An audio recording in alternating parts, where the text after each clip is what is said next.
Welcome to Women Winning Divorce. I am your host, Heather Quick. I am an attorney, entrepreneur, author, and founder of Florida Women's Law Group, the only divorce firm for women by women. I love thinking big, thinking outside the box, creating creative solutions for women, and empowering women to win in all aspects of their life. Our approach at Florida Women's Law Group is to provide women with a strategy to not only achieve their objectives, but win at life. I believe that what may show up as adversity is simply an opportunity to change and improve your life. In each episode, I sit down with innovative professionals and leaders who are focused on how you can be your best self before, during, and after divorce. In these conversations, we are looking at how women can win at life. I have the unique opportunity to meet women when they are at a transition period of life. But that is only the beginning to becoming your best self and winning at life on your terms. With our guests, we enjoy the opportunity to explore ways all women can win and enhance their life, no matter where they are in their journey. Because divorce is just a point in life, not the end and not what defines you, rather a catalyst for your growth. Welcome to today's episode of Women Winning Divorce. I'm Heather Quick, owner and attorney at Florida Women's Law Group. Today, I am joined by Allison Jayne Ewing, psychotherapist, EFT practitioner, and author of Learn to Date Like a Goddess and Find Love Again.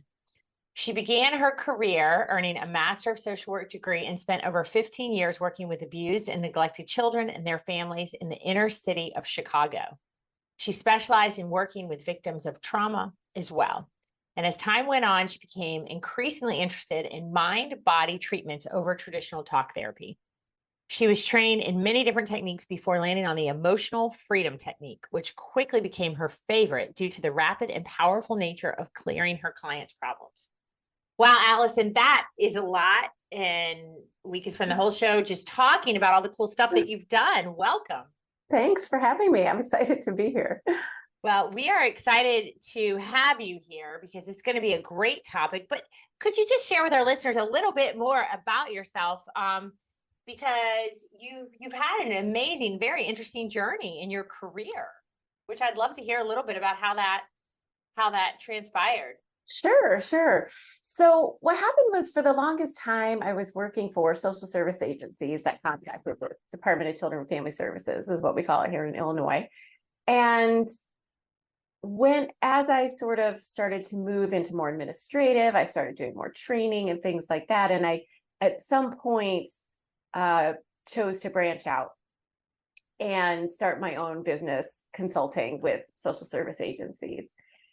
And one of the things that happened when I did that is I sort of lost track of my continuing education units that are required every couple of years, because they were always provided for me before from my agency. And I realized I was sort of in the weeds at one point. I needed a lot of hours. I think I needed 26 hours or something. And I had not much time to do it. So I decided, okay, I'm going to really pursue one of these mind-body techniques that I've been looking at for years, but wasn't sure. And I was really deciding between something called EMDR and this thing, EFT, Emotional Freedom Technique. And it was just so happened that EFT had a training for the Midwest, and it was in Chicago. And it was 2 days, a few weeks before I needed these CEUs. So I said, perfect, I'll sign up for it. Well, interestingly enough, when I got the registration information, I realized this Chicago area training was a mile up the street from my house in my suburb of Chicago. Just, wow, that was meant to be, for sure. Very unusual. Yes, it definitely felt meant to be. And I went to the training, and I just loved it. I actually went home that night and I practiced using it on my son's fear of the dark. Mm-hmm. And the next day, when I came back from the second day of the training, he was playing in his room in the dark, and he would never even stay on a floor without us, previous to that. And so I was pretty blown away that in one day I cleared his fear of the dark, and it's never come back, by the way. That was 10 years ago. Wow. That's amazing. Yeah. So I basically was hooked, and I decided, okay, I'm going to get certified in this, and I'm going to, begin to incorporate this into my trainings. But then what happened was, a few years after that, I got divorced myself. which I didn't see coming. Of course, I suppose most of us don't. And when I went through that process, I knew that I needed to work from home. My kids were 9 and 11. I didn't have any family here. Their dad was pretty absent. So I was definitely on my own with that. And one of the interesting things about EFT tapping is people were using that over Zoom well before the pandemic. It was just sort of standard practice because it wasn't, most people hadn't heard of it. It was sort of unusual. So you might be getting clients from all over the country or all over international even. So people were seeing clients on Zoom. So I started my business. I pivoted towards just using EFT tapping with my clients over Zoom, which worked out really well as a single mom. And then I started having pretty miraculous results. And I thought, well, I'm never going back to regular talk therapy. This is pretty incredible what I'm able to do with my clients. Wow, that's amazing. That is, and that's been for, you said, I mean, it first started 10 years ago. So, I mean, that's been quite some time. Yeah, definitely. It has been. Yeah. I got trained in 2014. So yeah, just about 10 years. So pretty much. That's really amazing. Yeah. Well, okay. So now like transitioning, which I think is going to be great because I obviously it plays into what we're talking about today, which we are discussing dating after divorce. So, you know, I think this is really going to be a great topic. I'm excited about it. I hope our listeners are going to enjoy it because I think one of the big things is why do women fear dating after divorce? And maybe you can explain like how, you know, some of that, Allison, but then also how, you know, you work with this, you know, EFT, emotional freedom technique, maybe to help in this kind of setting. Yeah, absolutely. You know, I never really imagined that this would become my focus, but what happened is as I was going through my own process of dating after divorce, I befriended a lot of other single women. We formed a pretty tight friendship group and we were all sharing our dating stories and we were, you know, commiserating together and venting together and, you know, sometimes laughing together about these stories. But what I realized is I had all this knowledge as a therapist and all this understanding. And really, even I should add that when I did go through my divorce, I thought to myself, wow, I really don't know very much about couples, relational psychology. You know, I had been working with individuals for my whole career. And so I did take a pretty deep dive into researching the psychology of relationships and dating and all that kind of stuff. So I thought to myself, you know what, I have all this knowledge that I do share with my friends here and there. I should put it into a book. And that was sort of how the book came to be, because I simply just wanted to share everything I knew about the experience of dating after divorce, both from a personal point of view and from a professional point of view. And your question about fear is a good one. Well, and let's talk, I mean, there's a lot to get into that, but you know, like I guess maybe we'll start with a little bit more in depth of what the EFT is, to the extent you can explain it to us lay people who are not in licensed mental health workers. Yes, no problem. So EFT is a wonderful tool for clearing fear. And to your point, a lot of women have fear about dating after divorce. And so it was sort of, to me, a natural combination to pull it together, where when you can clear those things that you're afraid of, then you can all of a sudden have a completely different outlook on life and dating and all of that good stuff, which we can later talk about will then sort of change who you see and attract in new and exciting things into your life. So the way EFT works, I always say it's like pouring water onto the fire of an emotion, if you will, because what it does is it sort of creates new neural pathways in your brain.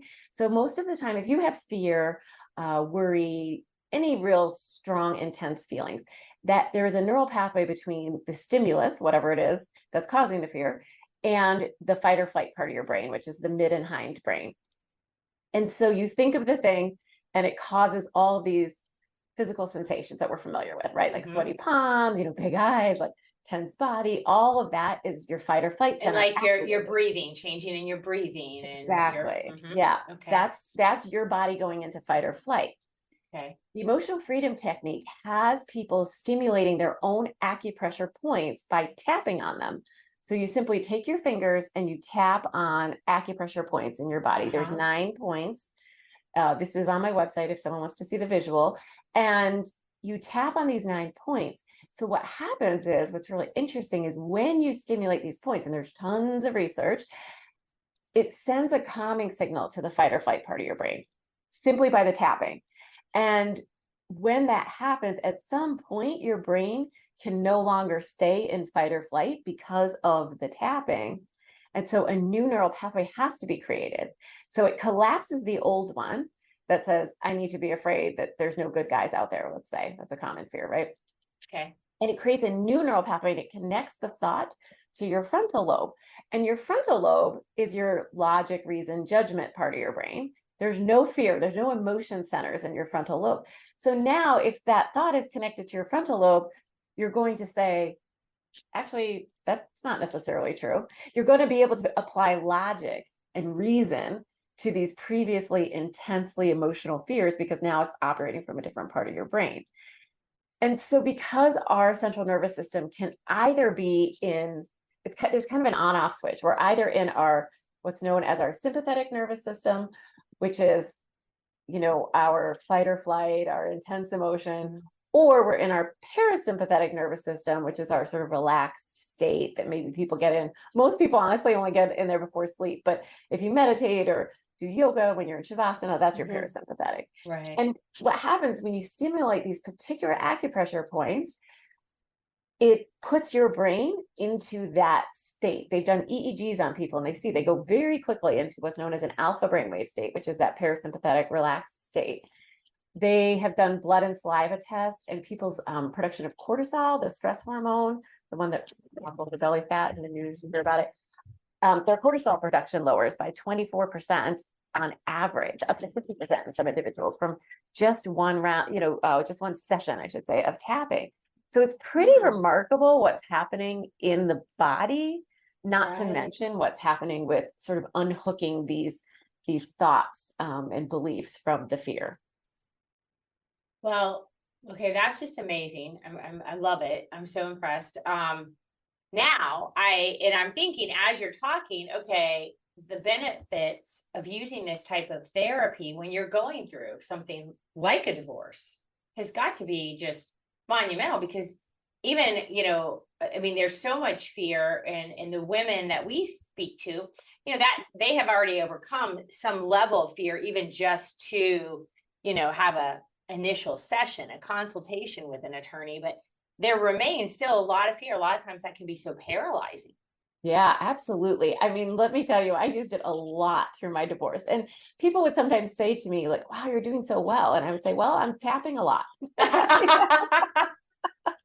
Walking around, tapping your head, tap, tap, tap, right? Yeah. I mean, honestly, the times I always recommend to my clients to use it too are the times that you normally are already activated, right? If you're venting on the phone to a friend, be tapping with the other hand.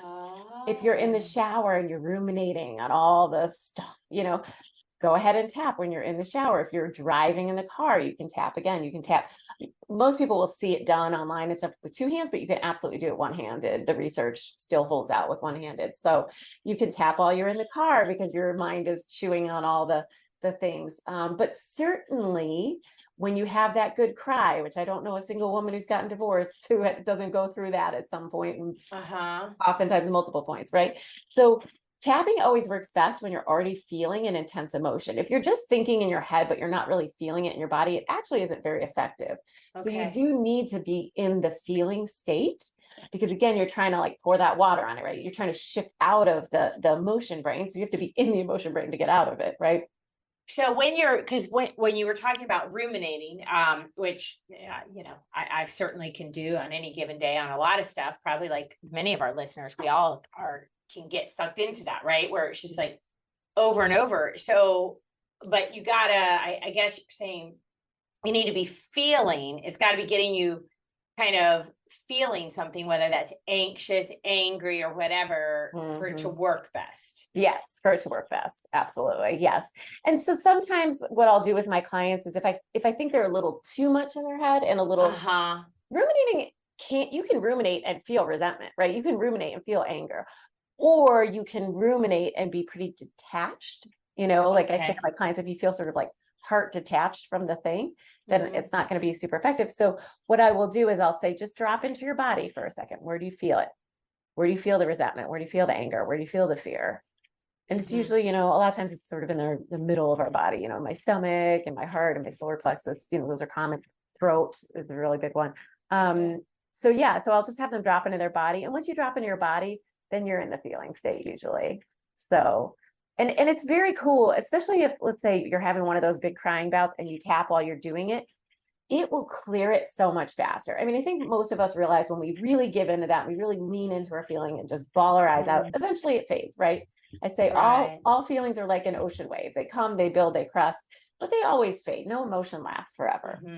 But when you tap while you do it, it makes it pass through your body so much quicker. And it feels amazing. There's this shift that will all of a sudden happen. You don't know when it is going to happen. So you just keep tapping through the rounds.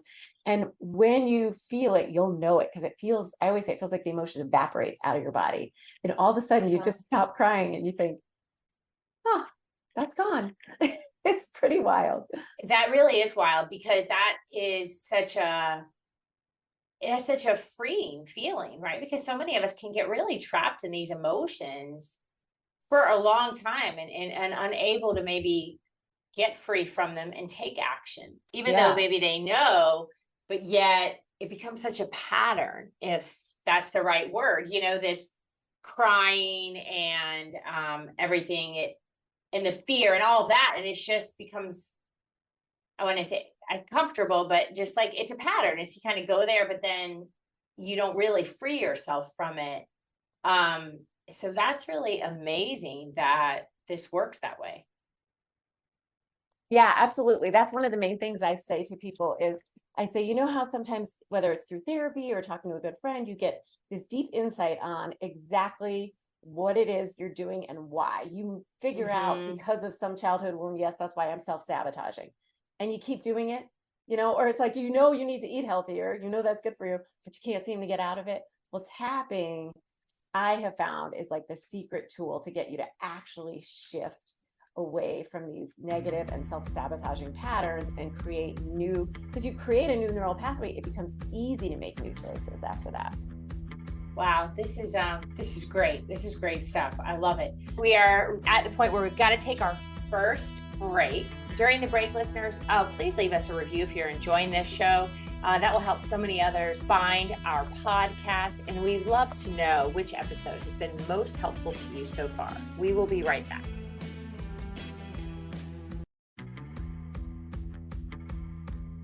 We are back from our break. And again, today I'm joined by Allison Jayne Ewing. And, we got into the EFT in the first segment and how helpful it can be and how it works, which I think is great. I'm really very interested in it. And particularly when we are talking about things like divorce and major life changes and the way that, really any one of us can get stuck in emotions at any given time, and you're not really sure how to get out of it. So I think that's been so helpful. And now that we understand a little bit about EFT and how you use that tool to help, your clients, I do want to get into the biggest question here is, when's the right time to start dating after divorce? Because, that's what you've written about, and that's really what the show is about. But I think it was good to talk about the EFT first, but how do you know when's the right time?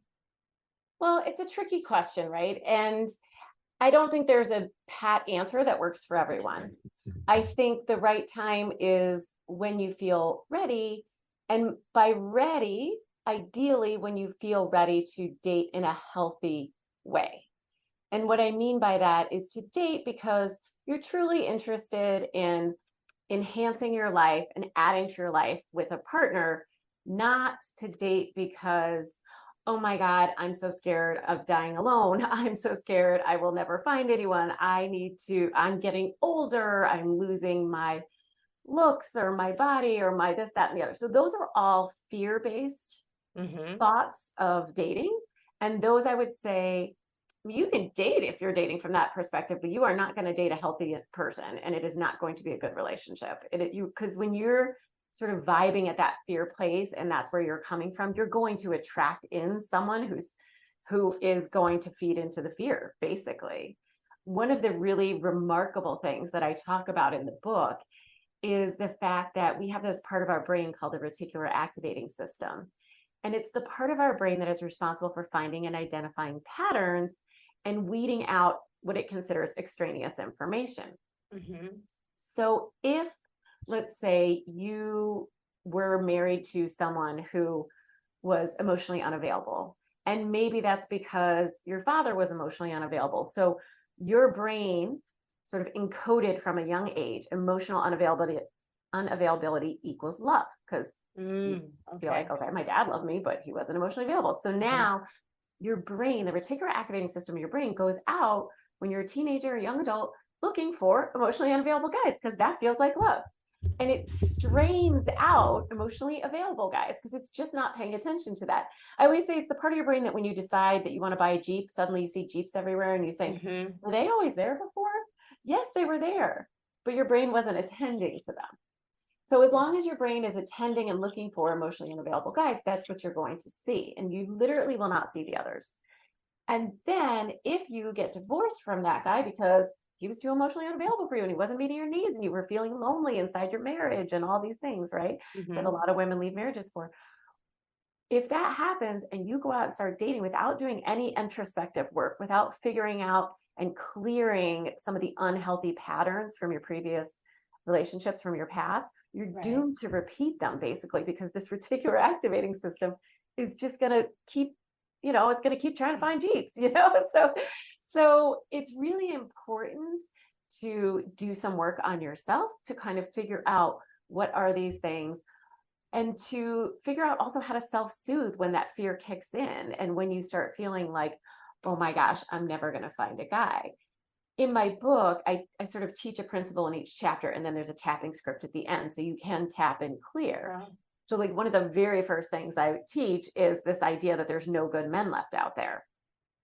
Because unfortunately, that is a really proliferated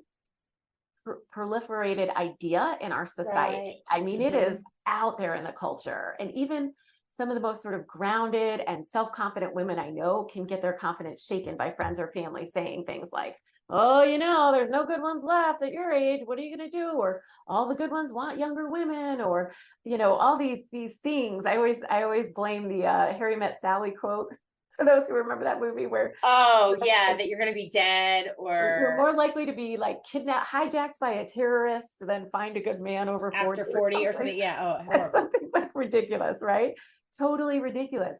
And the thing is, though, if you believe that, if you walk around with that belief, guess what? Your reticular activating system is going to reinforce that belief. It's going to reinforce that belief in every way, shape, or form. And like stories you see in the news, your eyes will go to those stories. Your eyes will not go to the story of the happy couple that met at 70. It's like, it's just unfortunate because that's how our brains work, is that it will really kind of stick us on a track if we are not careful and we are not really conscious and cognizant.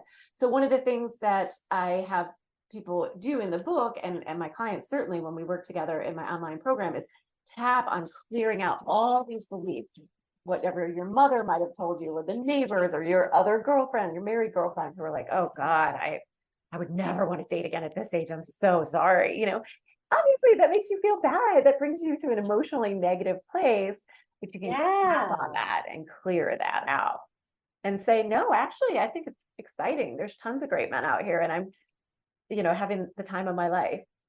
And and it's such a different, and I know it's just words, but I believe words are very powerful, and you're very vulnerable if you're already talking about dating after a divorce. So to even share that and then be hit with that negativity, it does. I can imagine that's got to be tough.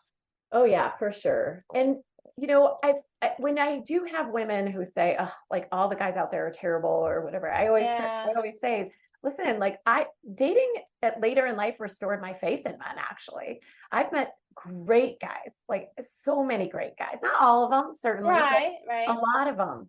And a lot of them just wanting the same things that we want, a healthy relationship, to do better the second time, those kinds of things.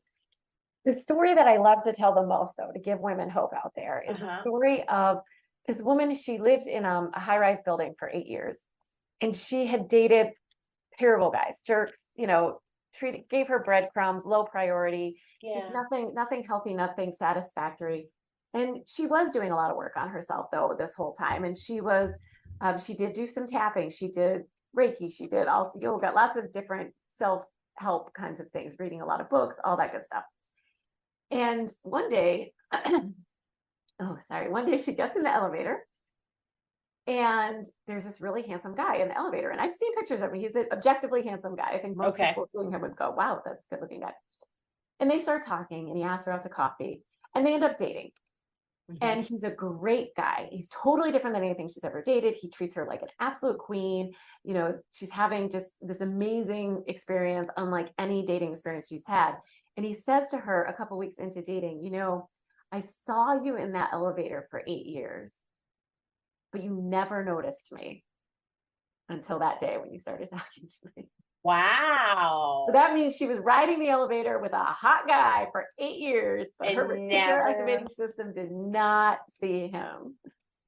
Isn't that amazing? I'll tell you, this is fascinating because, so which leads me to my other question, which I think, obviously we've got to do some work on ourselves so that our brain and that we're open to noticing and seeing what we really do want, not like a repeat of what we've had that maybe didn't work. But where do you suggest people meet potential partners when they're ready? When the women are like, all right, I want to date.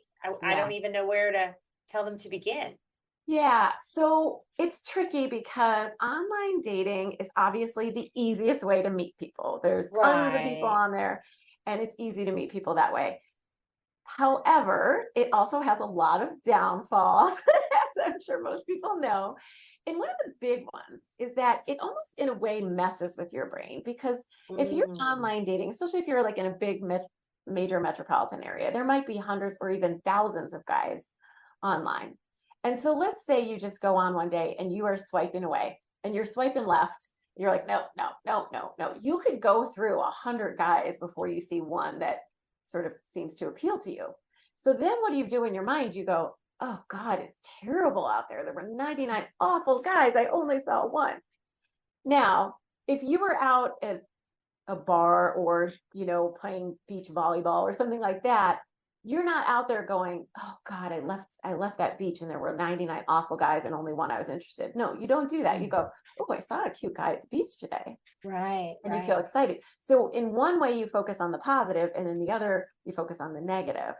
And our brains do also have this negativity bias, by the way, which means we are 10 times more likely to attach to negative thoughts and negative stimuli more than positive. And so we do tend to just pick up and notice the negative more, but I feel like online dating just really reinforces that. And so it makes people feel depressed, and it makes people feel hopeless, and it makes people feel really negative, oftentimes, bringing you even further down or making you feel exhausted about dating or hopeless about the idea of ever finding someone. So my advice when it comes to online dating is pretty simple. I have a tool in my book. I talk about red light, red, yellow, green light. And it's basically tune into your energy and your vibe before you go online. If you want to go online, we're going to talk in a second if you don't, but if you do. So tune into your vibe. Are you green, meaning high vibe? I feel like an absolute goddess today. I am loving life. I just want a partner to add to my life because my life is already awesome and I'm feeling it. That's a great time to go online, because your reticular activating system is going to see all sorts of, potential that it wouldn't normally see otherwise. If you tune into your energy, your emotions, and you think, I'm feeling kind of red, like I'm just down, I'm lonely, I really want someone to Netflix and chill with, and I'm starting to fear that I never will find that again, right? Don't go online, because it's going to just make you feel worse, because you're already low and it's going to make you feel lower. So you don't want to go online then. If you tune in, you feel kind of yellow, like sort of neutral, not totally high up, great, but not down in the dumps either. I also say, don't go online. because of our negativity bias in our brain. You will go online neutral and you will end up coming out negative. Negative. Mm-hmm. That's fascinating. That's great advice. Because as you're saying that, and it makes so much sense. And, if you've done part of that work so that you're, like you said, your vibe, you're going to notice the guy who's been there for 8 years. It's really your own work, and then go out there and you're going to see and attract maybe what you're looking for more. But online, it's very different. Right. It's difficult because it's not, there's not the human element. It's just technology. Right. So, it's fascinating. Clarify, I definitely have met great guys online. I've met and dated some really great guys from online. And I've also met and dated some really great guys from in real life. Right. And kind of along the lines of what you were just saying, the way to go about it in real life, especially if you're feeling either like you don't want to go online or you're just feeling burnt out about online, it's always great to just sort of refocus and say, okay, I'm going to just take my attention off this whole online thing, take a little online vacation, whatever it is. And I'm just going to focus on my life. And so take the focus completely off of the search for the one. Yeah. I talk about how life is really a journey. Mm-hmm. There is no destination anyway. You can meet the love of your life today and he could get hit by a bus tomorrow. I mean, you just don't really know. We think we have more control over this stuff than we really do. Mm-hmm. What you can do is you can enhance your own life to the point where you are loving it and you are enjoying it and you are doing things that bring you happiness and joy. And when you are out doing things that bring you happiness and joy, what happens to women when we're doing that? We light up from the inside. We are glowing. And guess what? Men are super attracted to that woman, to the woman who is like happy and joyful and doing her own thing. Like that is very magnetic. So you will see that when you start to live your life this way, when you take your focus off of like finding the one, you no longer show up to things going, are you the one? Could you be, which is not sexy, right? Like that's not a good vibe. It feels like a desperation vibe, which nobody really wants to do, but yet, what we're talking about, they got to get out. You got to get out of that, and how to get out of that. Right. So I recommend creating what I call the Goddess Bucket List, which is a list of all the things you ever wanted to do. And especially for divorced women, I think it's great because you maybe held yourself back or you didn't do things because your partner wasn't into them. So make a list of everything you've ever wanted to do in your life to enhance your life. Have small things on there. Like I want to get, my nails painted with artwork, but also have big things on there. Like I want to go to the Eiffel Tower, because your brain needs to see a mix of the small and the big to feel that it's possible. And then make the list and then just start doing them one at a time. Start with the littles. Eventually the big opportunities for the bigs will come in and you're living your best life. This is so great. What a great conversation, Allison. I so appreciate it. I can't even believe it's already time for our second break. So we will be right back. And listeners, if this is your favorite part of the week, please subscribe. And always, as I ask, please leave a 5-star review for us so that others can find this podcast as well. And we will be right back.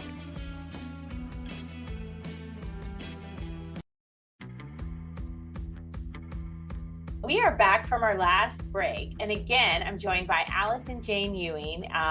And this is I really feel like we're going to have to create this into a series because I've got still just pages of questions and everything we talk about is so relevant and helpful. I hope that, and I'm certain our listeners feel the same way, but we've talked about kind of the way you can overcome and really attract truly the person that you want, right? Because a lot of people are like, well, I don't know if they consciously think that, but I think many women are like, I don't want to end up with the same person that I just got out of this relationship with.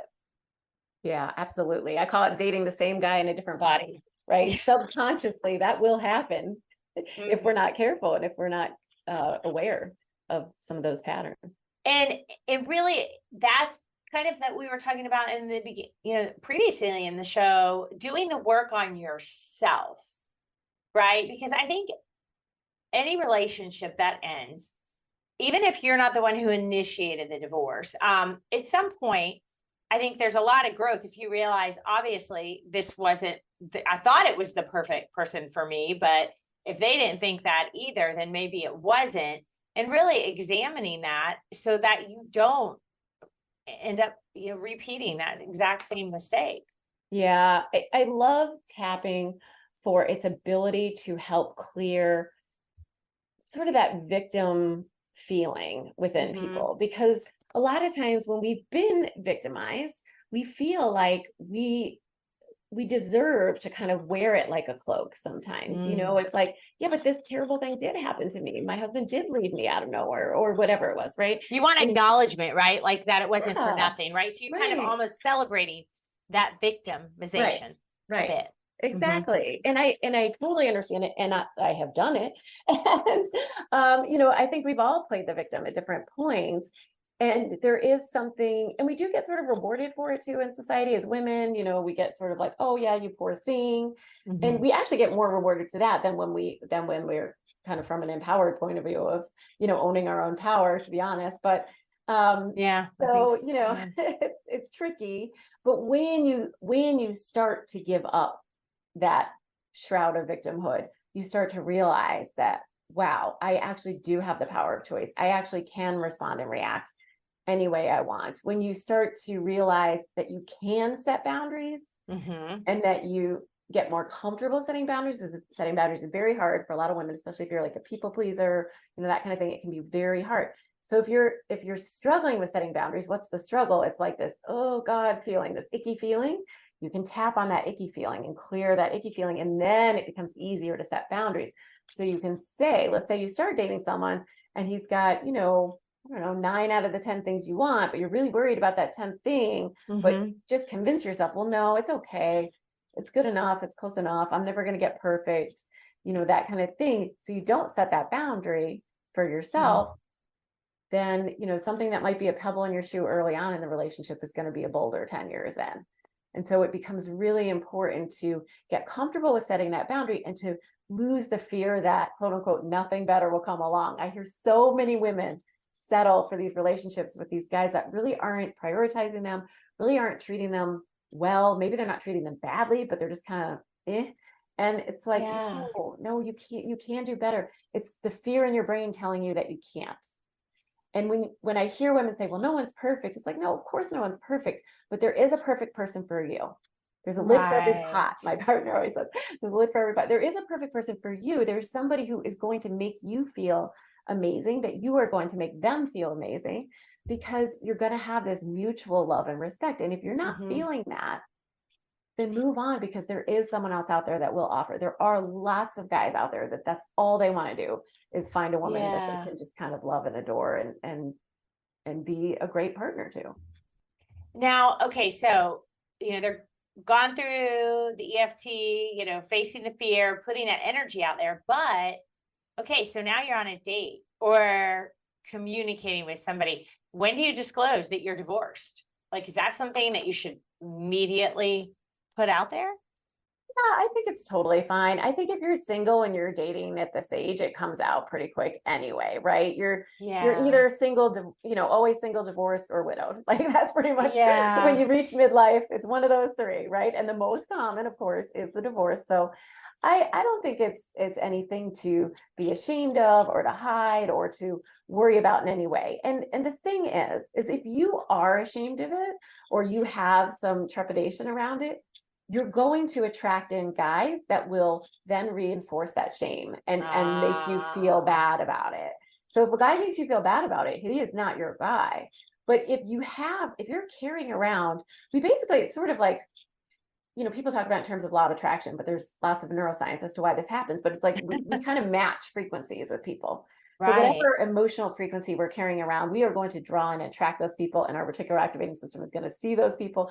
And so there's this thing that happens where all these things you believe get proven to you. There's another word for it, is cognitive bias in psychology, right? Yes. So it just gets proven to you. So if you feel ashamed about being a divorced woman, you're going to have people in your life that reinforce reinforce that. Whereas if you don't feel shame, those same people might say those things, but you don't even hear it anymore. So it just doesn't affect you. It doesn't come in. I was actually on a summit last week where the whole concept of like women's body count came up, and just sort of like, what's the big deal about women having had sex with a lot of men versus men had, and I was like, honestly, it is no big deal if it's no big deal to you. It's kind of the same principle. If you have shame about how many people you've slept with, then you're going to date guys who are going to ask you and bring that up and be like, oh, really? Wow. But if you have no shame, if you're completely, you're just like, yeah, I live my best life. It's been great.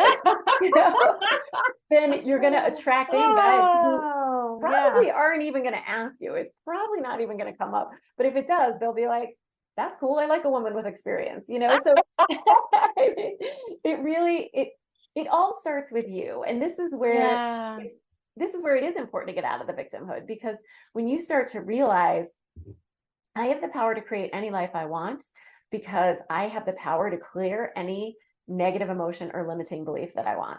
And once you clear those, then it's like your life starts to take shape of what you're thinking and feeling then. And if what you're thinking and feeling then is all positive and confident and excitement, then that is what shows up in your life. It's just science, really.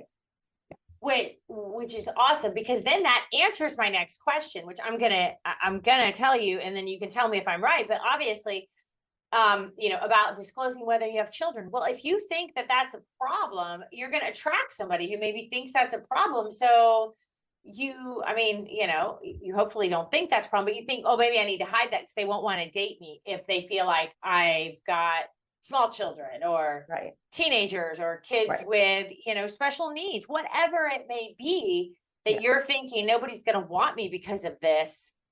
Then I'm guessing, well, you're going to attract and you're going to hear things that reinforce that. Yes, absolutely. That is true. And, I'm not saying put your kids on your dating profile. I don't think. Well, yeah. Like, some people have asked me that, like, should I? I'm like, no. That should just be you. But at the same time, yeah, absolutely. Like, if you have those fears, that is what's going to show up.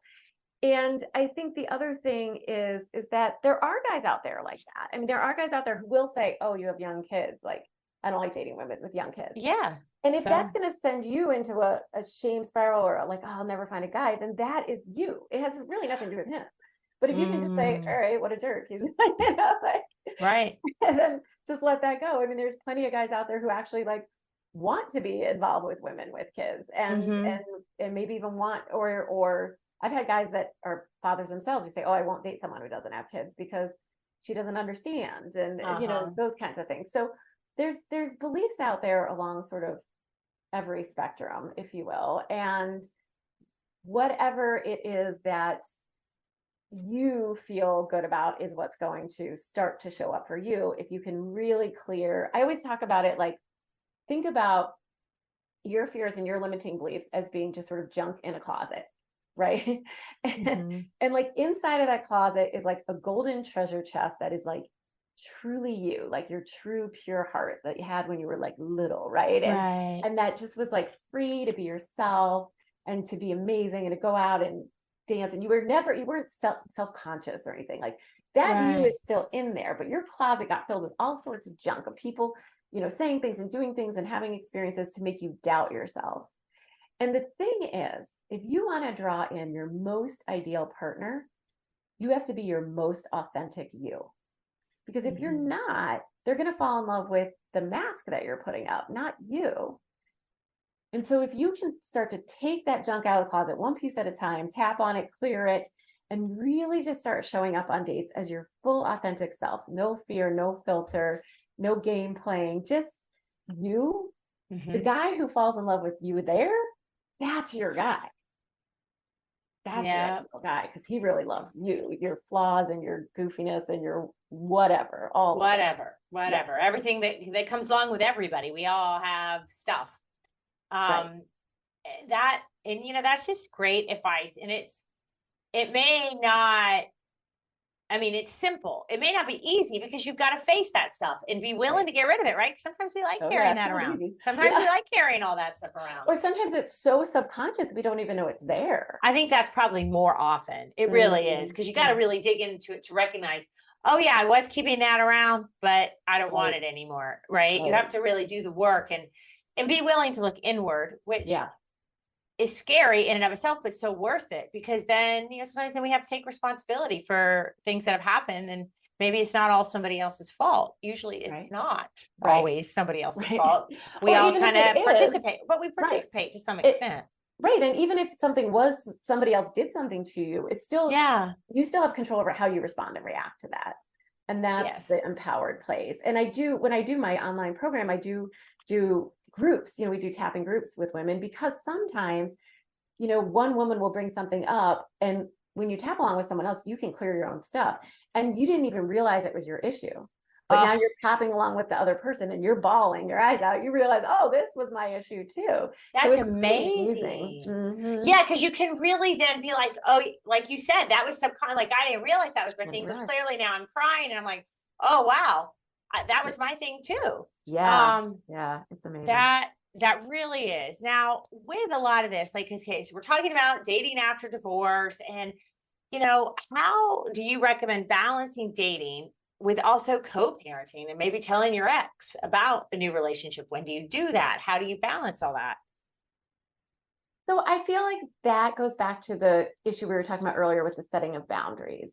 I don't think that you have to tell your ex right away. I think boundaries are, the things that make us feel safe, the things that keep us protected psychologically and interpersonally.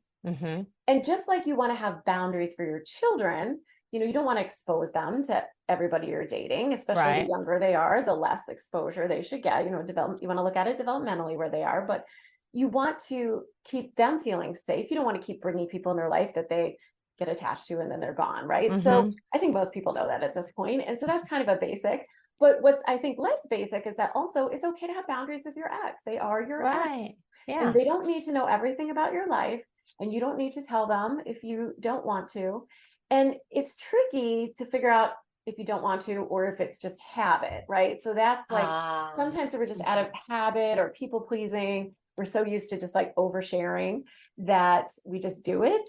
But you don't have to do that. It's totally okay to keep that stuff private and to just share it with people that you really feel safe with until you feel ready to share it, or until maybe the relationship is taking it to the next level. And on that same note, I always like to just throw in another little brain educational piece, which is to say that when you're first dating someone, your brain releases an extremely high level of the hormone oxytocin, which is sort of also called the love hormone, right? It's what makes you feel infatuated. It is this hormone that makes you feel happy, that makes you feel high, and it is produced in very high doses early on in a relationship, up to even 18 months into a relationship. It starts to wane after about six months, up to 18 months to 2 years. So basically, though, what research has shown is that people literally rose tint their partner in those first few months because of this oxytocin. So your brain doesn't necessarily see all the things. So when the oxytocin level starts to go down, you start to see your partner for who they sort of really are. You start to see their flaws more. And sometimes that's when you start to get annoyed or irritated and you want out of the relationship. Sometimes it's when you just, you guys just settle into like, yeah, this is who they are and this is who I am, and we still love each other. And so I think it's just really, though, important to keep that in mind, because if you're going sort of, all in within 6 months, like, just know that might not be your wisest self making that choice. That's a little bit of a drug-induced high self making that choice. And so you just want to be cautious of that. You don't want to be introducing kids or maybe telling your ex or going deep into it until you really know the person, until you really get out of that rose-tinted phase where you can decide, can I actually, be with this person for long-term or not? It's better to make that decision after that initial honeymoon. I like that. And I love that, Allison, because it's science, right? It's science, ladies. Science. So slow down, wait till the rose. And again, I think people, right. And I think people rush. Why? Out of fear. They're out of fear. They have to. Oh my gosh, it's amazing.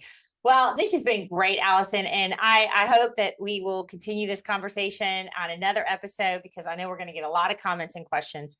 But lastly, before we go, could you please impart to our listeners what you've learned about helping women going through this process and empowering them throughout your career? Throughout my career, I basically learned the most important thing is to figure out what your subconscious blocks are and address them. Because if you don't figure it out, your subconscious is running your life and you don't even know it. You don't even know it. You don't even know it. Oh, that is beautiful. And that's going to be our whole next episode. How to figure out what our subconscious is doing to us. Because I know I need that too. And I do a lot of work on it, but I know it's always flaring up in there. Always. Indeed. Yep. Well, we have reached the end of our show, and I am just so thankful to you as our guest this week, Allison Jayne Ewing. You've been amazing. You are a wealth of information and knowledge, and such an asset for us to have you on this show. For our listeners, you can find her at inspiredlifetapping.com. And of course, her book and information will all be linked below in the show notes. Allison, thank you again. Thanks so much for having me on. And I just want to mention one thing. I do a special thing for listeners of podcasts I'm on. If you go to my website, you can actually download a free e-copy of my book if you want to check it out and start to learn about the principles I teach and about EFT tapping. Oh, absolutely. We will make sure that link is very clearly marked for all our listeners so that they can have access to that. And for our listeners, if you or someone you know is going through a divorce or is thinking about divorce, of course, please reach out to us at FloridaWomen'sLawGroup.com. Also, you can join our Facebook group, Women Winning Divorce, where we are having conversations about, positive things that are affecting our life and how we can do better for ourselves and others. Also, we are hiring, and so check out our openings on Florida Women's Law Group website career section. And as always, I ask that if you enjoyed this show, please leave us a 5-star review. Thank you for listening. Thank you for joining me for this episode of Women Winning Divorce. My goal is to elevate your life and the way you are thinking so that you are best equipped to win at life. If you enjoy the show, please subscribe so you automatically get my new shows every week. And I would love to hear from you personally. Come join the conversation on social and join our Facebook group, Women Winning Divorce.